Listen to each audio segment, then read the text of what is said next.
So, Leanne, I purchased a bunch of these baskets. I was trying to figure out how to store your stuff because, we got stuff out of your storage out of your house and we took it directly to a room that had a bunch of shelves in it, and we're not going to have that here in our new facility.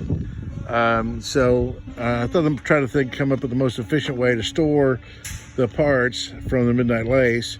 And these baskets fold down and store away, and fold out, and this is what we can put, like all the doors and stuff that Bill had varnished. We can put them in here.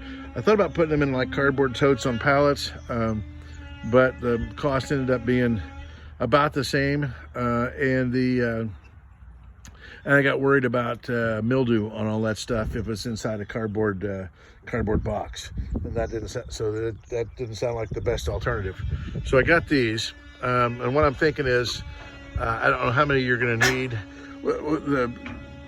I thought about using these to store the parts for the Midnight Lace, and I thought, what a great idea. So I hopefully bought enough to store all the parts for the Midnight Lace and store some of our other customers' materials in these as well. So I got a total of 30. So my thought is that you may want to just buy some of these if you guys are serious about the restoration, or we have to recoup the cost somehow. So we could rent them to you until you're done with them, or you could buy them now and I can buy them from you when you're done with them. It's kind of like whichever way you think might be the least painless for you guys. But we're going to have to undoubtedly use these to store the materials, and we'll store them up on our mezzanine in the building. The other thing I had alluded to in an email to you was that you might want to, when we sell our old building, we're going to have to move the lace, and so we've got 2 other boats we have to move. So this is not the trailer. In the background, there's another trailer. So we purchased this 5-axle 50, about a 40,000 pound capacity trailer back here, which is long enough for the Midnight Lace.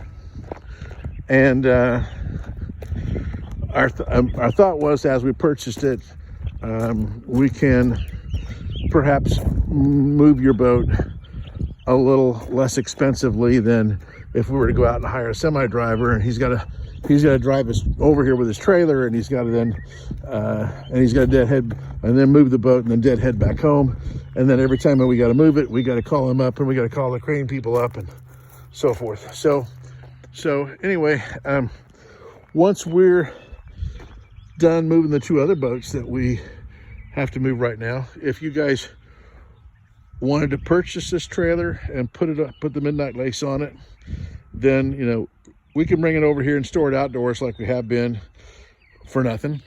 And then if we want it stored indoors, then of course this is going to take, the Midnight Lace takes up the area of that I could store probably 4 runabouts in, meaning that, and we store the runabouts for $100 a month. So you can kind of do the math there and see what your monthly storage fee would be inside.